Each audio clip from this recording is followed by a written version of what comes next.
President Biden announced today that his administration will release 1 million barrels of oil from the reserves every day for the next 6 months. The move is an effort to help lower high gas prices. The White House says, quote, this record release will provide a historic amount of supply to serve as bridge until the end of the year when domestic production ramps up. And joining us now to discuss is Paul Dykewicz, editor and columnist at stockinvestor.com. He is also author of Holy Smokes, Golden Guidance from Notre Dame's Championship Chaplain. Paul, welcome. Great to see you. Thanks for coming on. We have a lot to get to. But first, I want to talk about President Biden's plan to release oil from the reserves. What do you think of that, and how much of a help do you think that will be? I think it could be a little help, especially on the short term. I think the key is to also have other policies to increase production.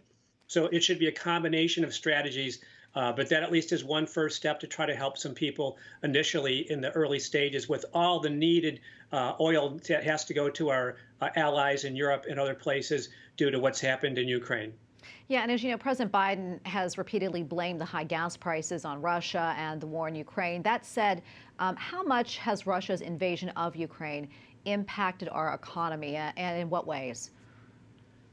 I think it's probably been a relatively minor impact so far. I think the sanctions will affect the economy more later on, less so for us than for some other nations. Obviously, those countries in Europe that were expecting to get fuel from Russia and wanted to cut it off as quickly as they could will be affected more. And our job really would be to, as Americans, to try to provide that production that they're going to be missing from the Soviet Union. And there are other, bans on other types of things, natural gas besides just oil and other types of resources. Many companies are pulling out of Russia and not doing business there any longer. And then, of course, there was the SWIFT financial system that was cut off from Russia. So there are a number of sanctions that ideally would help to pressure President Putin to take his troops out of Ukraine and stop the attacks, not only on the military there, but many civilians, probably thousands that are estimated to have died. So those are longer term issues economically that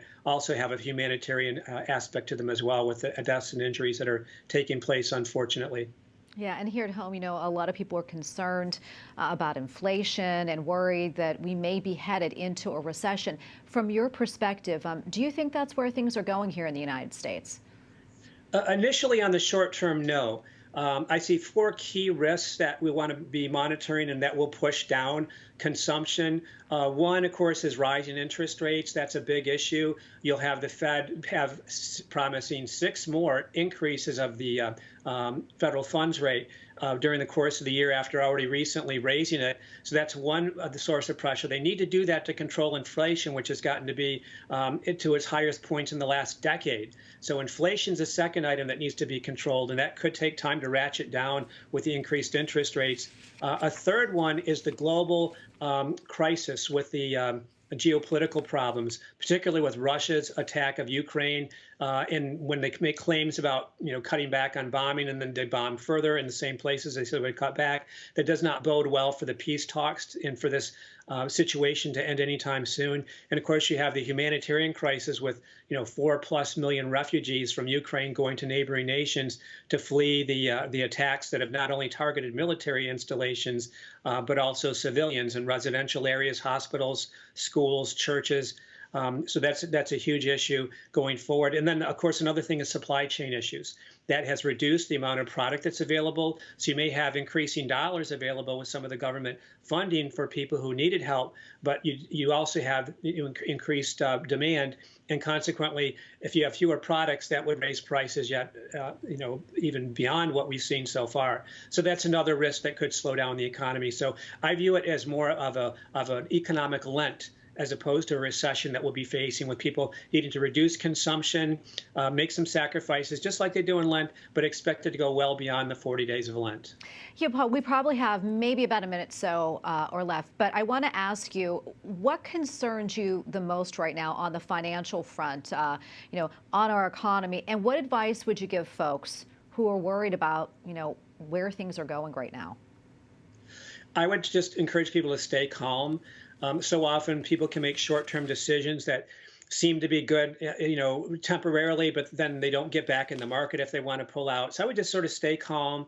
There are some reasons why things could rebound. I expect some technology stocks to improve, but it's going to be more of a stock pickers situation or an industry by industry, choice, as opposed to just maybe betting on the market as you had been able to do in recent years when we had the largest bull market in history.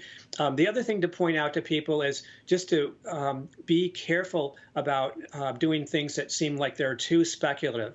So things that could do well are commodities, because you could still have increasing demand for products in the things that metal produces, steel, and coal in some other places of the economy that may have been frowned upon earlier. But for now, they look like they're the hot places to be. Okay. Well, Paul, thank you so much for your expertise. Great to have you on.